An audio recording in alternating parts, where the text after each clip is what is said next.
বিবাহবার্ষিকীতে রান্না করার জন্য বিবাহবার্ষিকীর আগের দিন আমি আমার বর দুজনে মিলে গিয়ে এই বড় হাঁড়িটা কিনে নিয়ে এসেছিলাম, কারণ 15 জনের মতো রান্না হবে, সেই জন্যই বড় হাঁড়িটা দরকার ছিল। আর হাঁড়ি কিনে নিয়ে এসেই কিন্তু আমি বসে পড়িনি, আমি কিন্তু সোজা চলে গিয়েছিলাম রান্নাঘরে একটা ডেজার্ট রান্না করার জন্য। কী ডেজার্ট? সেটা হচ্ছে ফিরনি। ফিরনি ডেজার্টটা কিন্তু শাহি একটা ডেজার্ট, যেটা শাহি খাবার খাওয়ার পরেই কিন্তু খাওয়া হয়, খেতে ভালো লাগে। আর আমি যেহেতু বিরিয়ানি রান্না করব বিবাহবার্ষিকীতে, সেই জন্য কিন্তু আমি আগের দিন রাত্রেবেলায় এই ফিরনি রেসিপিটা ইউটিউব থেকে দেখে নিয়েছিলাম আর রাত্রেবেলায় করে রেখেছিলাম। আর দেখো, এটা কেশর, এই কেশরটা কিন্তু আমি এনেছি কাশ্মীর থেকে। আগের বছর যখন কাশ্মীর গিয়েছিলাম সেখান থেকে কিন্তু কেশর নিয়ে এসেছিলাম। আর কেশরটা দেওয়ার পর পুরো দুধের রঙটা দেখো কীভাবে পুরো পাল্টেছে, একদম হলদে একটা কালার চলে এসেছিলো, খুব সুন্দর দেখতে লাগছিলো। আর আমি কিন্তু 1.5 লিটার দুধ নিয়ে ফিরনিটা করেছিলাম। আর ফিরনিটা আমার রেডি হয়ে গেছে, দেখো আমি প্রত্যেকটা বাটির মধ্যে কিন্তু ঢেলে নিয়েছিলাম। এটা একটা মাটির পাত্রের মধ্যেই ডেজার্টটা রাখলে ভালো হয়, বাট আমি মাটির পাত্র কোথাও খুঁজে পাইনি, গিয়ে খুঁজেছিলাম অনেক।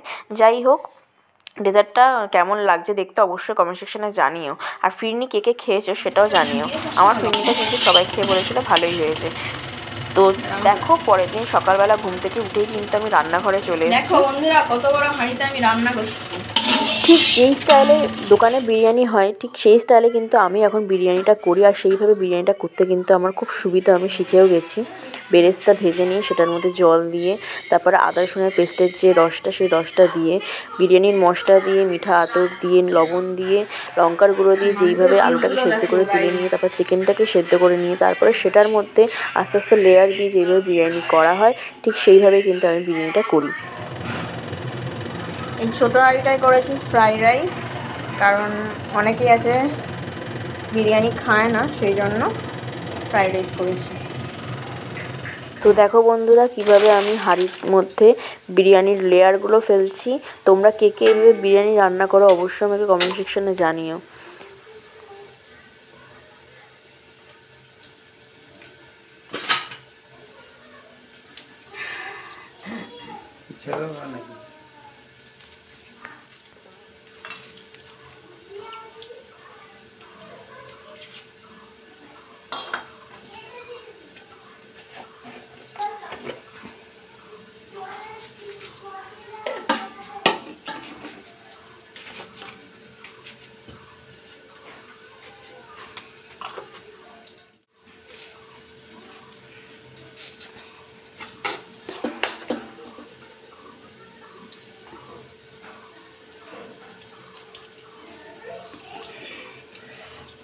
তো বন্ধুরা চলে এসছে, দেখো কুচে কাচারা সব খেলছে, আর আমার মাংসটাও প্রায় হয়ে এসছে।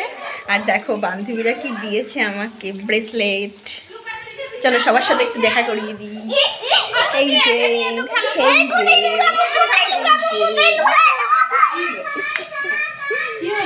ভিডিও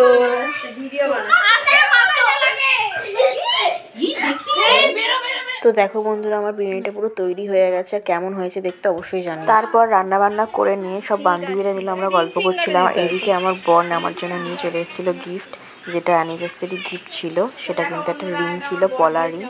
তো খুব পছন্দ হয়েছিল এই রিংটা। তোমরা তো এর আগে শর্ট ভিডিওতে দেখেইছো রিংটা, তো একবার জানিয়ে দিও কেমন হয়েছে। আর রাত্রেবেলা এসেছিলো আমার দিদি ভাই, ও যেহেতু সকালবেলা ছুটি পায়নি কাজে, সেই জন্য ও রাত্রেবেলা এসেছিলো। আমার জন্য নিয়ে এসেছিলো ভিলাভিটার এই পারফিউমটা, শুধু আমার জন্য না, একটা কম্বো প্যাক ছিল আমার জন্য, আমার বরের জন্য। একটা মেন পারফিউম ছিল, একটা উমেন পারফিউম ছিল। খুবই সুন্দর, খুব সুন্দর স্মেলটা, মানে না ইউজ করলে বোঝা যাবে না। যারা ভিলাভিটা ইউজ করেছে তারা বলতে পারবে কতটা মানে স্মেলটা কতটা মিষ্টি। তো যাই হোক, দিদিভাইকে অনেক অনেক থ্যাংক ইউ আমাকে এটা গিফট করার জন্য। এটা আমার পারফিউম। থ্যাংক ইউ রে। তো দেখো বন্ধুরা, ঘরে চলে এসেছি, রাত হয়ে গেছে অনেকটাই, আর বাবা মেয়ে শুয়ে পড়েছে, আর আমিও এবার শোবো। অনেকক্ষণ কাজ হয়েছে, সারাদিন কাজকর্মের মধ্যে দিয়ে গেছে, দিনটা খুব ভালোভাবে কাটিয়েছি। তো তোমাদের যদি ভিডিওটা ভালো লেগে থাকে তবে অবশ্যই লাইক কমেন্ট করে দিও, আর এইভাবে আমার পাশে থেকো। তো চলো, সবাই ভালো করে সুস্থ থেকো, সবাইকে টাটা, বাই বাই।